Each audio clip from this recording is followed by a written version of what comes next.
Okay, so in this football club history video, we're looking at Bradford Park Avenue Association Football Club.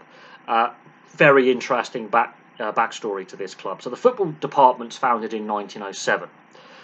The club itself started out in 1863 playing rugby. At that point, just got the one code, it's rugby. A momentous thing happens in 1895. The Northern Union, which would become the Rugby Football League, so Rugby League as we would call it today, splits from the RFU and we get Rugby League. Bradford Park Avenue join the new Northern Union, which would become the RFL in 1895, and they're very, very successful very, very quickly. They won the Rugby League Championship in the 1903-1904 season.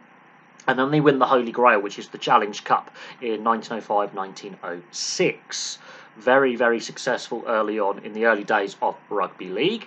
But then in 1907, there's a split in the club. The club hierarchy narrowly votes to leave the Northern Union, which would become the RFL, and become an association football club. However, this splits the club. So those who want to keep playing Rugby League form a club called Bradford Northern, which would go on to be a foundation member of the Bradford Bulls. So if you're a Rugby League fan and you're a Bradford Bulls fan, you don't have the Bradford Bulls without Bradford Park Avenue splitting.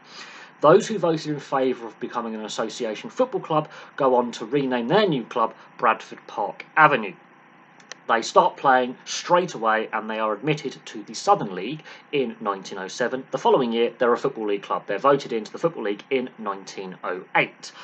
They would remain a Football League club until 1970. At this point, their finances are a bit of a mess.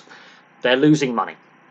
They've not been a successful Football League club. They've been bouncing around the various divisions of the Football League. And in 1970, at this point, we do not have promotion relegation between what is now the National League, formerly the Conference, and the Football League. You have to reapply for your membership. Several clubs have gone through this where they've been voted out and voted back in.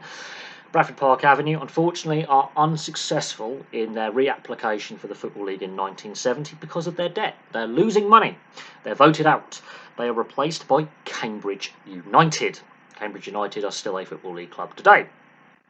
So they go into the Northern Counties League. They stay there for 4 years until the club finally just cannot service their debt, and they go into liquidation in 1974. Now, the club debt, it doesn't seem like a lot now, but back in the mid-70s, a debt for a club that size in the non-league of £57,652 was ruinous, absolutely ruinous. That'd be several million now, probably. They can't service it. The club liquidates. The debt is at £57,652. By 1980, their old stadium is demolished. The old Park Avenue is gone. However, in 1974, some fans decide to set up a Sunday League pub team. They take the colours and the name of Bradford Park Avenue and they continue playing in memory of and keep the name alive.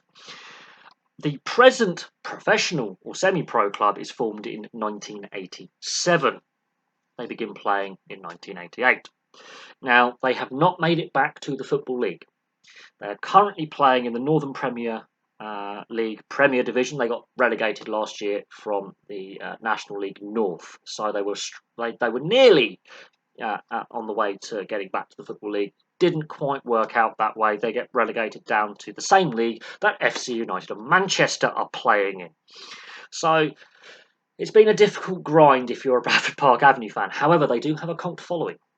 They do have a cult following. They are quite a famous club with a cult following. They weren't very successful in the Football League, mind, but they have a cult following in the non-league circles.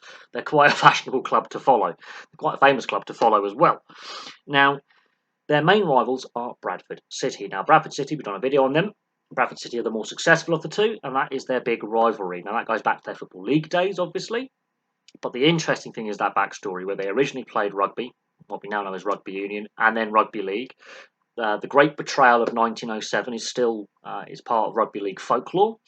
And because the club splits, you get the Bradford Bulls Rugby League side and the Bradford Park Avenue football side. So Rugby League fans, I mean, we were graced by a great Bradford Bulls side in the 90s and the early 2000s. They've had their own financial issues in more recent times with administrations, and they're not in the Super League anymore.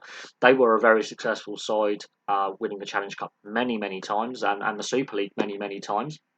And we don't get the Bradford Bulls via the Bradford Northern Rugby League team before becoming the Bradford Bulls in due course without Bradford Park Avenue's hierarchy narrowly voting in favour of leaving Rugby League and joining association football. So there's a little backstory there. The club itself has had some tough times, but at the time they're in debt, there's a lot of unemployment, economic downturn, and they just could not service it. And they currently play at the Horsefall Stadium, which currently has a capacity 3,500. So there we go. There's a brief history of Bradford Park Avenue. Very interesting club. I could have gone into more detail about the reasons why the club hierarchy, for some reason, when they're winning rugby league titles, decide to become a football club. It's a bizarre decision, which ultimately gives us this iconic football club from Bradford, this cult club from Bradford almost, which has a cult following, and it gives us the Bradford Bulls, and we could really dig into why they decided to become a football club.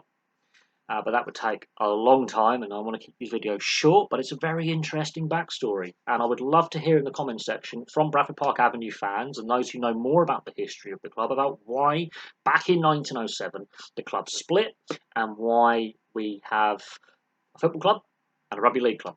It's a very, very interesting backstory. The club itself, as a sporting club, goes back to 1863, and it is a shame that they didn't stay playing rugby league, because I think they could have stayed very, very successful, but for some reason they became a football club. There we go. There's a brief history of Bradford Park Avenue.